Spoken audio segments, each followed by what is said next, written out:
Hey guys, Stealth here. Today in Wargame, a very interesting match on 1v1 Nuclear Winter is Coming. Conquest type gameplay, it's two privates facing off against each other. And of course, being the map that it is, a 1v1 means usually that you have to cover a lot of terrain by yourself. You're not just watching one flank, you're watching over all of the map. At least that's usually the way that things go, because there's just so much of it. You can engage in Foxtrot, you can have these towns, these tree lines to fight over. You could try to flank around even if you wanted to. You could go for a helicopter push over the river where you're not expecting that much AA, so that's an option. You can try to rush into Delta using a couple of helicopters, dropping off some infantry there and trying to duke it out with longer range anti-tank weapons over these fields. You can try using Delta to sneak up on this town and move over to, let's say, Charlie and then Gulf. You could do a push coming from Gulf, go all the way around the forest and then come into Bravo. There are so many options on this map that it is really difficult to defend against everything, especially in a 1v1. Even a 2v2, well, at least in a 2v2 the map becomes a bit more manageable, but it is still pretty tricky. In this match we're following Legatus Legionis 90, which I'm going to be calling Legatus from now on. He's using, and this is interesting, a Japanese national deck. So it's a Japanese general deck. He does not have the combination with the Blue Dragons, so he does not have South Korea. This gives you a few more activation points. It also gives you a few less units, a few less options to pick from. And, well, I don't believe it's going to hurt him that much, this gameplay, but it's interesting to see a pure Japanese deck. Now he's setting up a defensive marker here. Probably for himself as a sort of strategy. I'm going to go defend this town, defend here, and I want to take these positions. That is what he's going for. So he's basically cutting the map up into three parts. The area north of Foxtrot, the area into Delta, and the area north of Alpha. So you can overwatch this field and have a look and see if anything comes your way. In order to do that, he's coming in with quite a few ground-based units here. We have a gun tank, a Nanayon Shiki G, this is the tank with a grenade launcher, Tansam short arrow, Kyoroku WAPC, and a Chumat ATGM vehicle for the north. We also have a ninja which is going to be scouting out the place. To the right we have a Mitsubishi M2 reconnaissance jeep armed only with an M2 Browning, a couple of helicopters with reconnaissance infantry and standard infantry heading towards what seems to be Delta. And slightly over to the right we have another two helos, and again these are just UH-1s, with more reconnaissance infantry and standard infantry. Followed up by another Nanayon Shiki E. These are the slightly cheaper variants, do not come with a grenade launcher, but still have a really nice rate of fire. I still like the look of these tanks. The problem is their armor. They only carry 6 frontal armor, which for a 50-point tank, well, I mean, you're not going to be expecting any miracles from this thing. By the way, this was interesting. A tank just overtook a wheeled vehicle on the road. There we go, Jeep's having none of that. They only carry 6 frontal armor, which means that they're pretty easy to kill off. Talking about killing off, we've already lost some forces here in the middle. As you can see, an Akula, which is sniping off some helicopters here, killing off the helos and the infantry before they manage to touch down. And that's not the only thing that they have here. There's another Akula, there's a K-52, there's an Mi-24D, there was another helicopter heading southeast. So there is a good potential that we have a rush for Bravo. I would not call this a full-out Halo rush. These are just, what, 4 or 5 helicopters, that's it. So it's not really that impressive. It's not like he's trying to flank around Bravo and then come into Echo with a massive force of helicopters and put all his eggs into, well, helicopters, I suppose you could say. So he's not doing that, but he has managed to capture Bravo. Francis can now bring in reinforcements from this zone, which means that, considering he also has Hotel and Gulf, he pretty much controls 3 out of 4 of these reinforcement routes, and if Legatus doesn't quickly get some sort of footing into this area, he's going to have a large superiority in income, because Delta, Charlie and Alpha together only generate 5 points. Add to that, the 1 from Gulf is 6, 7 from Hotel, 8 from Bravo. The best Legatus can do is put up 5 points if he captures all of these zones. So he's going to have to try and do something, and he's going to have to do it fast. To scout out what exactly the enemy has, he's flying in with a ninja. Unfortunately, the ninja's AA, or actually air-to-air missiles, not anti-air in this sense, these ranged are only at 2450 versus the Akulas at 2625, so you cannot get too close with these things, where you risk getting shot down. The Akula seems to have gotten the same impression, and is actively going after the ninja, trying to hunt it down and kill it, and thereby blind whatever recon was left on this flank. Now, with Francis raking in the points at a +2, Legatus is immediately putting forward a Hayati command vehicle towards Foxtrot to get at least some income, and this way get that +2 neutralized. As he's doing that, he's also trying to slug it out with a couple of Concours M, which are trying to keep any vehicles out of this field. It seems like I've done exactly that, but the infantry managed to get out before the vehicle exploded. And while they have taken some fire, the Hudao Wrens are at least alive and dealing with the Concours. On the right flank, we have an F-15J trying to deal with the Ka-52. Unfortunately, a long-range surface-to-air missile came up from Bravo, shot down his fighter. I really hope that's not the only fighter he had in the deck. Not sure how many veterans or elites you can get with a full Japanese deck, non-spec. He might still have one left. We'll see as the game progresses. Now, interestingly, he does have one unit over here. And that's the Mitsubishi M2. It's the only survivor from his initial forces. The last man standing. And it is providing at least some spotting ability. But it's not that likely to put up a lot of a fight, because it only has an M2, carries no armor whatsoever, and, well, the only thing that it has going for it is medium stealth, high speed, and good autonomy. So this thing can stay here, try not to get detected, and just report on enemy positions. So, as it stands, the battlefield is heavily divided for red. Red has pretty much the entire right flank of the river, with the exception, of course, of the Mitsubishi, which is only spotting and not actually fighting. Legatus has the left flank, India, Foxtrot, and Echo. He has these zones pretty well under his own control. We have a Nanion Shikiji from the initial push. We have the gun tank and the Mitsubishi Chumat. At this point, I would suggest moving these things up to this tree line, making sure that Francis cannot bring in anything over this bridge, because that would be a likely counter to the light forces that Legatus has put up into this zone. He also has another ninja here, scouting out the place. Not exactly sure what he's trying to hit there. Maybe he's expecting some infantry there. I'm not sure if the ninja spotted something. What the ninja did spot was a T-80BV heading into the tree line here. Interesting position to put a tank like that, but of course a hotel is more or less being threatened by Legatus already. So a T-80BV with a long-range ATGM can put up quite a fight against units that might try to consider crossing this bridge. Now, of course, he also has to put up a fight on the right flank, or at least a defense. He's put up a short arrow as well as a Nanion Shiki E. Again, not the best unit for defending a position like this, but they're very accurate, their gun is alright, and for 50 points they're a pretty adequate defensive unit. Especially considering the fact that with their high rate of fire and their cheap price, you can at least get a few shots off and potentially destroy quite a few transports before you lose your tank. He also managed to capture Foxtrot, which puts him at a +2, and I think that Francis is busy locking down these zones with units at the moment.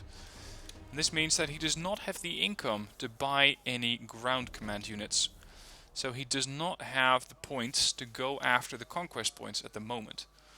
But that cannot last for much longer, because this +2 will just keep ticking up, and at some point you're going to have to tackle that, because while he is ahead, this does hurt.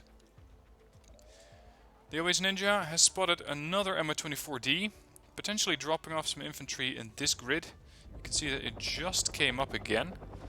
Veterancy is not that high, it's only 3 stars, So, or 3 chevrons. So these might be Gorna Strelkies, which would be a good unit to defend this bridge and potentially deal with infantry that might try to move across here in either vehicles or in a tank column that comes across this bridge.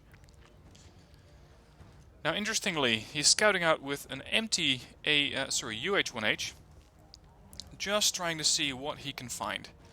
Now, these things are not particularly known for their spotting ability. Poor optics is not really going to get you anything unless you fly directly over it. So that's exactly what he's trying to do, just trying to see how far he can get into enemy territory. And again, it won't really kill anything either, because with a 62 Shiki, which is just a 7.62mm gun, it won't really have the punch to go through anything that has a modicum of armor. But a command vehicle, something that has no armor, is pretty easy to slice through. So if he can get one of those things in the open, he has a pretty good chance of knocking it down. But I think that Francis at this point has enough defenses set up around Gulf, Hotel and Bravo for him to make it very difficult to push across into a command zone.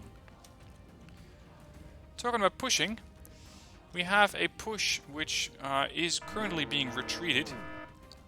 He had a couple of Chugata, he had one Chugata, he had 2 Nana-san Shikis, as well as a Tensam short arrow to deal with potentially capturing this industrial area here, which, when properly defended with infantry, can put up quite a fight, because again the map is very open and ATGMs can work wonders in these areas.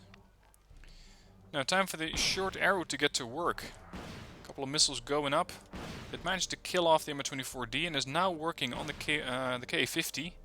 Managed to miss the Ka-50 twice so far, and now it's forced to reload.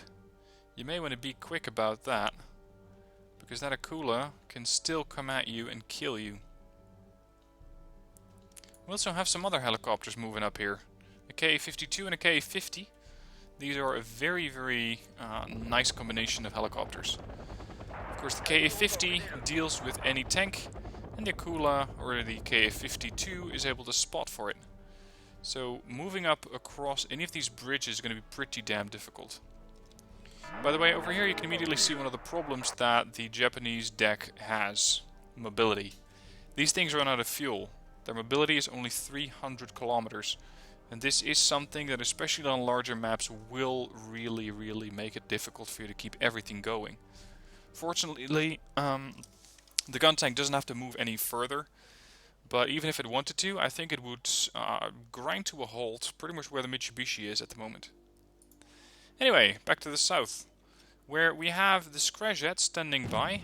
Nanyon Shiki-E comes forward, immediately kills off the Scrayjet, or is trying to do so, as a Mitsubishi M2 is scouting for it, but gets taken out by a BTR-RD robot.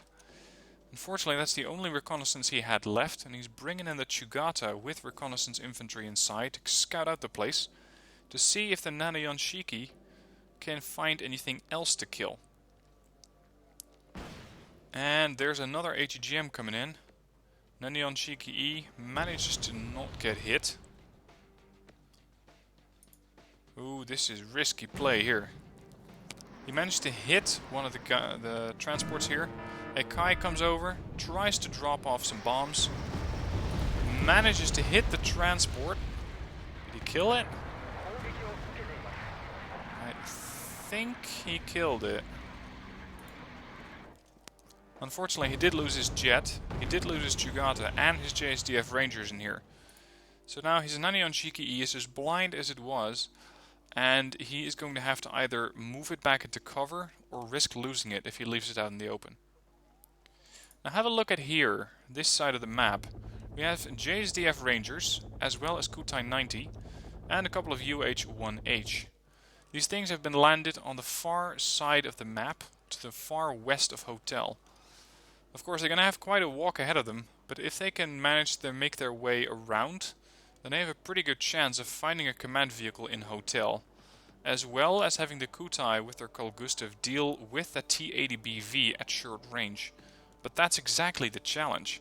Can these guys get into a short range fight with the tank, or will the tank spot them first?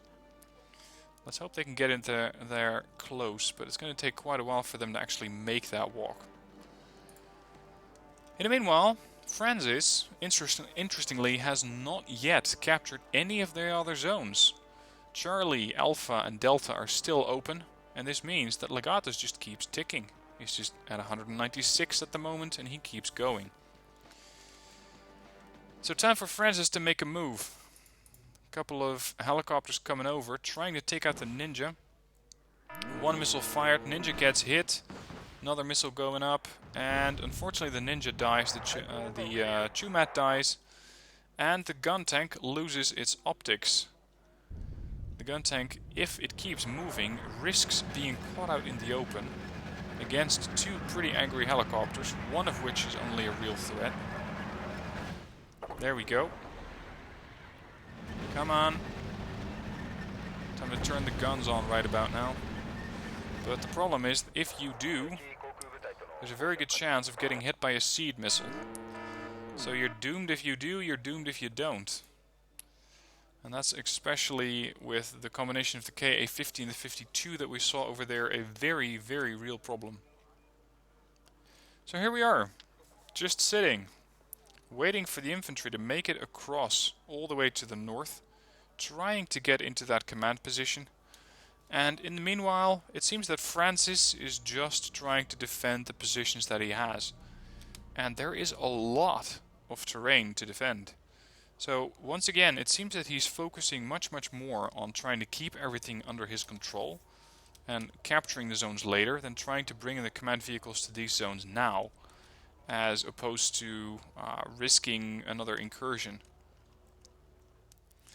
Talking about incursions, we have a couple of vehicles which try to make it across. BTR robots there. And this is interesting. I didn't quite catch who put up that smoke screen, but I wouldn't be surprised if it's the 107s here. I wouldn't be surprised if that was a bit of a diversion. Now, the UH-1s are still hovering there. I did see another UH-1 come in. That one. Looks like he has some pretty high ambitions for that zone all the way in the north. If he can manage to sweep it clear and bring in his own command infantry, he can immediately cut off any air reinforcements that Red has. Of course, airplanes, yes. Helicopters, not so much. But if he can do that, then he can immediately spawn in his own units, capture another zone, and at least defend that position, because it's only accessible by these bridges or by flying over. Again, flying over is something that Francis seems to want to be, or seems to be very happy to do. So defending against aircraft might be his biggest priority here. Now, he brought in another couple of JSDF Rangers here. These guys are immediately getting shot at by T-80BV, T-80UM, defended by a Briusa, and they have a robot in the middle of the river. So any vehicle that comes down this road risks getting shot at, and moreover, risks getting shot in the side, where of course its armor's weakest and the unit is most likely to die. So Legatus is just setting up a defense and is not really going to bring in any more units, at least not while these guys are still here. Now, the Kutai 90 have been going on quite a walk. They are coming in from the rear of Hotel here in the north. JSDF Rangers are holding off to the side, potentially spotting any vehicle that's coming in, but I'm afraid that from their position they cannot quite see anything yet. So maybe saving these guys to bring in later. As for now, the Kutai are making their way to the rear of this zone completely unchallenged. And we have a couple more aerial units coming in, an AH-1S, as well as the command infantry. So let's see if he can get those guys close enough to be of any use. There's the Kutai already in the zone. JSDF's now moving up. What are you going to do? Are you going to hunt, or are you just going to sit there and wait for your buddies from the Rangers to catch up? Oh, he's still moving up. At this point though, Francis has been able to capture a few more zones. He's captured Alpha and Charlie, wisely omitting Delta for now because it's only a +1 zone. So with that under his control, he is bringing his income up to +2 and approaching the 260 slowly but steadily, as Legatus does not really have any quick way of dealing with that +2 income. Yes, he might be able to take the +1 from Hotel off of his hands, but the question is that enough? Is that enough in the long run? Now the Kutai keep hopping forward, building the building. Considering that we didn't see this zone blink in the beginning, there's a very good chance that it was not captured by command infantry. It was likely captured by a command vehicle. Hello UAZ. There we go. Hotel neutralized. France's income reduced to +1. And the air reinforcements, which I don't believe Francis was using anyways, have been neutralized. The question now is, can we hold on to this? For now it's going to be a neutral zone, because Francis is going to take a while to bring in his own reinforcements, of course. He's not going to instantly spawn those. The Kutai 90 are holding on to these buildings. The same for the Rangers. The T-80 BV is immediately making its way away from that position, because Francis by this point probably knows what's going on and is trying to keep his units safe. Now, the AH-1S is coming in from the northwest, but the problem is that there is a Berjusa moving around here. This is, I believe, the T-80. The Berjusa was spotted somewhere here, presumably by the JSDF Rangers. So with these guys over here defending the tank, it's going to be difficult to get a kill shot on that BV. Similarly, it's going to be difficult for the BV to deal with the infantry, because it still can't see it. It did have a BRM-1K with it for spotting, but even the BRM-1K has to get pretty close to the infantry to be of any use. Fortunately, we can now bring in reinforcements to Hotel directly. And that's exactly what he's doing. He's spawning in a combination of Kyu Marushikis, which are the Japanese super heavies. If these guys get in, they can immediately deal with the AA and start to deal with the tanks. But of course, Francis is immediately scrambling his response force, bringing in a KA-52, fortunately not a KA-50, which would have immediately side-shot at these Kyus.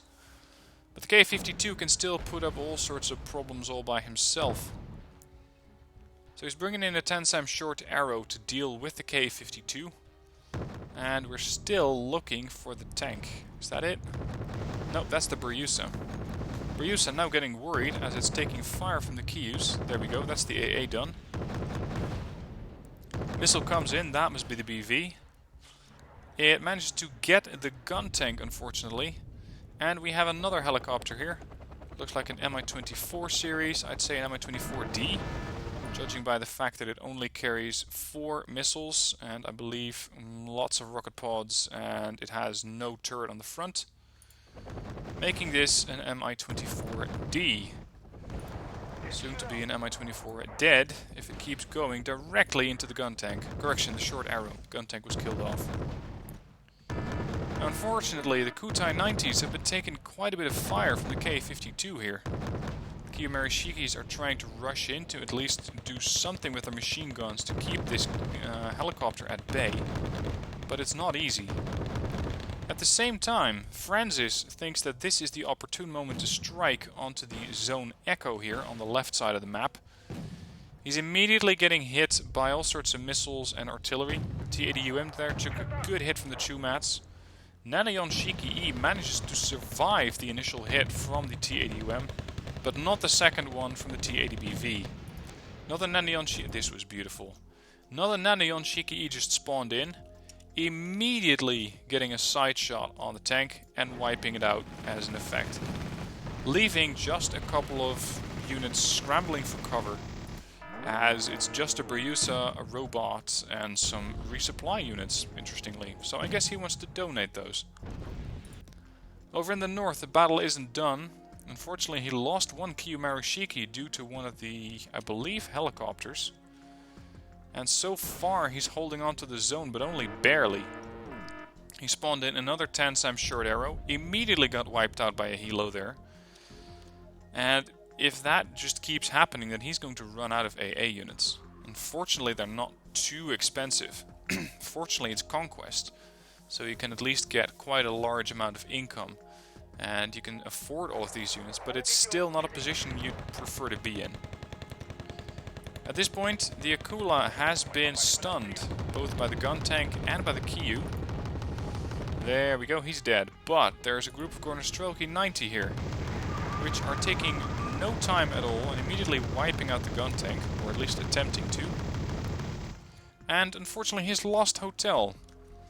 Now, he has his own command infantry inside there, so that means that there is an enemy command infantry or command vehicle that managed to make its way to Hotel. The question is where? Kiyomarashiki takes no prisoners and immediately wipes out that T-80... Oh, what was it? Whatever. The T-80 that they had defending that zone. As yet more helicopters from Francis keep pouring in. Another Ka-52 comes in. Fortunately, again, cannot do that much against the tank. But the gun tank still has to move up in order to deal with this thing. But the problem that, again, happens that if this thing does move up, it's going to get hit by a seed missile. So the Ka-52 is now trying to get some hits on the AH-1S. Managed to get the hits.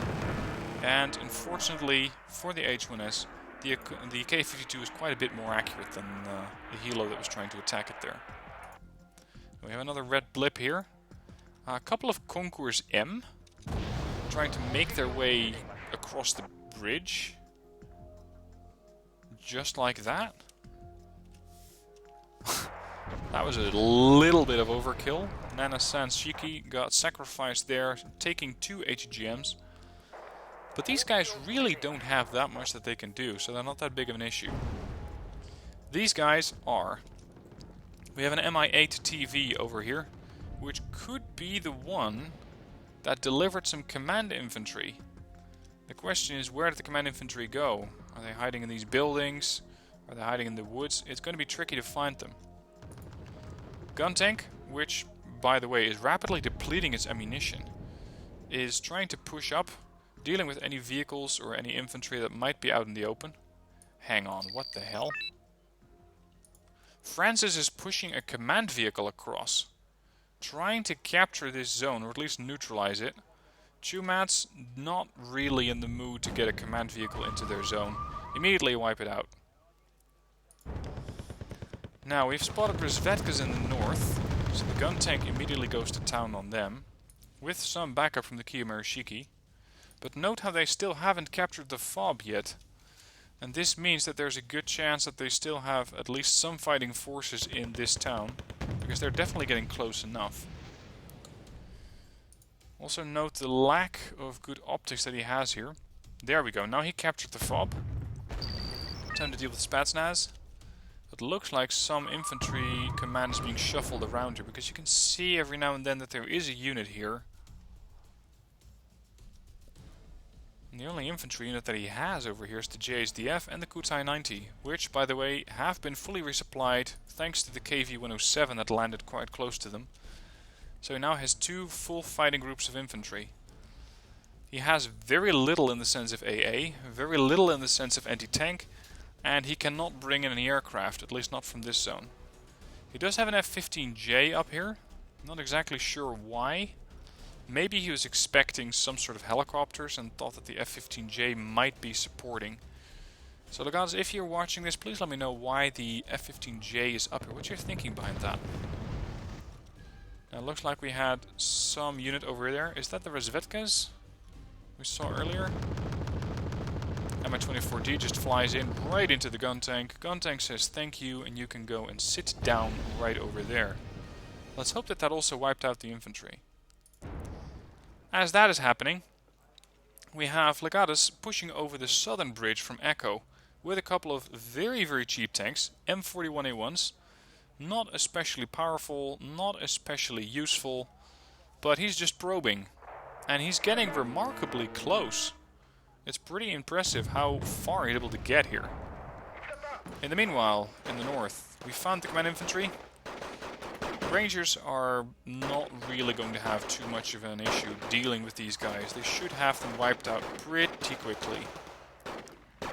Come on, a bit more.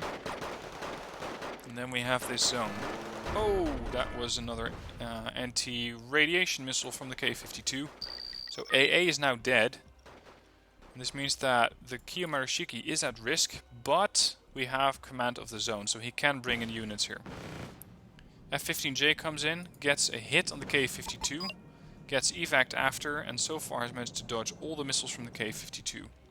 But there's more helicopters coming in. In the south, the M41s are getting remarkably close. They have been able to do some damage. They have been able to, I believe, take out a couple of Nana... what were they called again?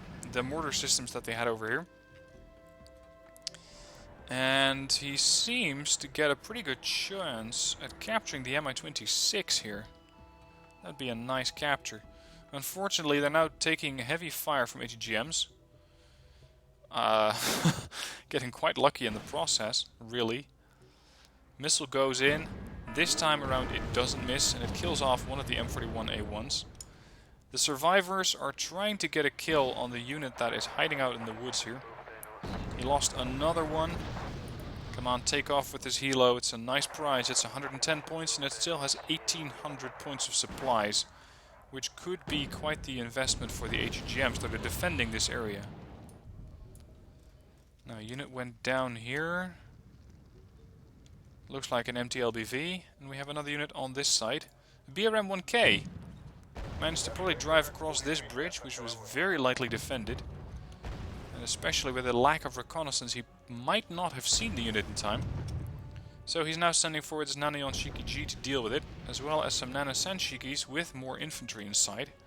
Potentially trying to do a counter push and get across this bridge himself. In the meanwhile, on the right flank, the F-15J is back. Now does not have to fly all the way across the map, but can just come in from Hotel directly.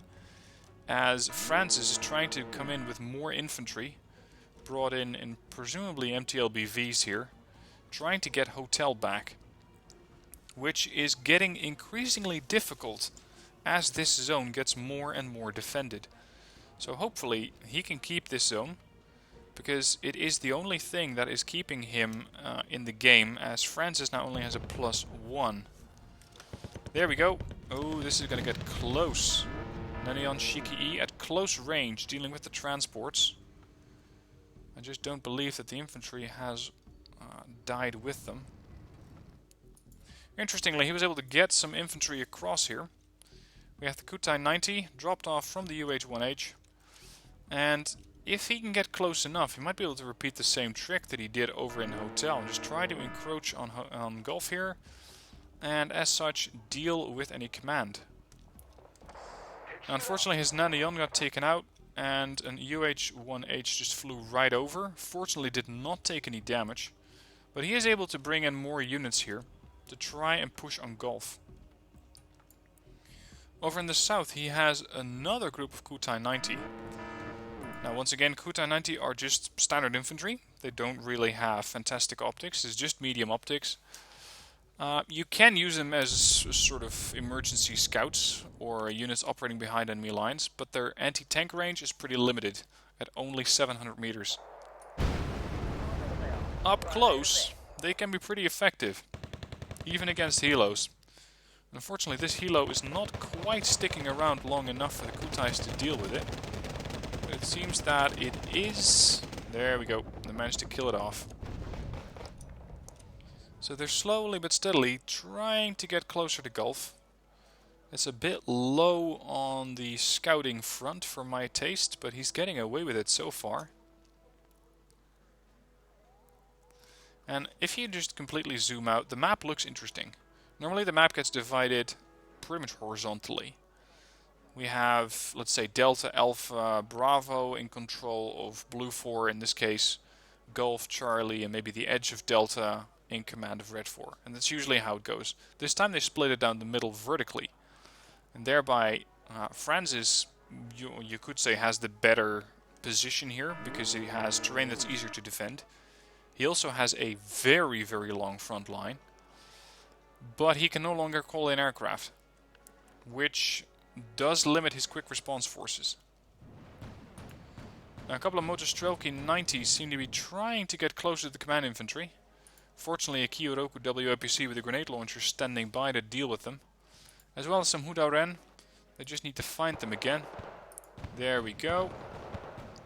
Come on, get the kill. A few more grenades. I think he got them. And look at this. Another incursion with a UH-1H. Kutai 90 approaching command infantry. Of course, command infantry against commandos is going to be a pretty unfair fight. And the commandos will pretty quickly have these guys under control.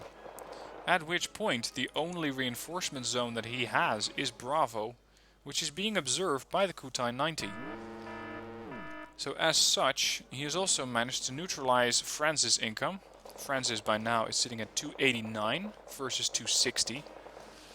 So, with just 7 minutes left for this game, he's going to have to do something quickly. He's going to very quickly have to go after some more command units. The question is, where can he find them? Well, the closest position would be Charlie, and then potentially Delta. Of course, Alpha would be better, but it might be more heavily defended at this point. Over on the left, he's dealing with a couple of, or actually with just one transport so far. Unfortunately, this tow does not seem to be that accurate, and with the Kutais going deeper into the tree line, they just managed to lose line of sight on the Scrajat. And the Scrajat is now trying to get some payback, and so far managed to stun the the OH-6, as the OH-6 has managed to miss all 4 missiles and is now doing a crazy helicopter dance, trying to get back to his own positions. In the north, he has swept through Gulf, cleared out this position. He doesn't necessarily need to capture it. It would be nice, and shortening his reinforcement routes, which for a Japanese deck can make all the difference, considering that these units have those mobility issues. It's another aircraft, another F-4 EJ Kai flew over. Unfortunately, the Kutai got murdered by 3 helicopters that just flew right over them, as I think he was getting a bit too aggressive with them. Their spotting position might have been a bit safer.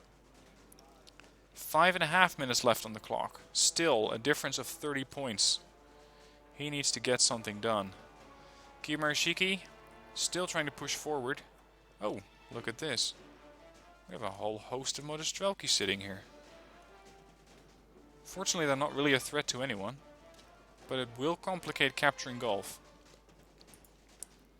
Now, there's a good chance that the command infantry or the command unit in Charlie has come in from Gulf, so is sitting on this side of the reinforcement zone. And the fastest way to scout out command units right now is to go in with a helo and a couple of killers. So we have the H1s trying to get shots at... I think he's going to split them up. One left, one right. Yep. Good call. The OH-1 Ninja has been able to spot the command infantry there. The other one was able to fly over the command unit in this zone, in Charlie, kill it off with one of the tows. Come on, Ninja, you're going to have to hover a bit higher, buddy. Otherwise we can no longer see it. There we go. And we got a kill. Now he's at a +3. And with so many command vehicles gone, and with very, very little left for Red 4, Francis is getting a bit desperate. So he's trying to push in with pretty much whatever he's left. A couple of Mi-24Ds coming in with a vengeance. And fortunately, for the Halos, there's not a lot of AA here. They do have 2 PSAMs, which have plenty of resupplies from the FOB. But they need to survive long enough. Like Gorno's being offloaded there. They are not having a good day at all. There's just one helo left, which can no longer get attacked by the PSAMs because it's no longer considered a flying unit. Now it is, and now they can wipe it out. So just 2 Gornos left of that entire push. That's all that he had remaining. So he has just Alpha and Bravo left, and that is pretty much it. At this point, Francis seems to have realized that there is no further use in trying to hold on to this match, because it is done. So that is Legatus Legionis 90. Managed to get 3,760 points in kills versus 2,190 losses. a few more conquest points than Francis and thereby getting a minor victory. Now, as he said when he sent in this replay, he said a deck heavily oriented to control as many sectors as possible with a strong push may help you to negate the income of your opponent. So that's exactly what Francis did. He tried to push in with heavy units, which were also expensive units, and thereby he had fewer units. So he did not really get to field a strong defense anywhere. And, Legatus continues, he says, nevertheless, your defensive line may not be dense enough to detect and defend every strategic point at the same time. And that's exactly what he used here. He was able to sneak in repeatedly with infantry from different angles trying to get the commands. That's exactly what worked. So while Francis seemed to be winning at the start of the battle, it just didn't last because he was not able to cover every inch of his immense front line against all incursions from Legatus. So if you're ever faced with a push early on and you just think, okay, where's my Alt F4 button again? Don't, because you can still come back from this. And yes, I still rage quit every now and again. It still happens to me too, so something like this happens, don't worry, there is coming back from that. Anyway, that's the replay for today. Hope you enjoyed it. Let me know what your thoughts are down below in the comments. And if you want to send in your own replay, do so through the link in the description. Make sure you add a good description for your own replay, and there's a chance that it'll get featured on the channel. Thank you for watching. I hope you enjoyed this replay, and I'll see you soon for more videos.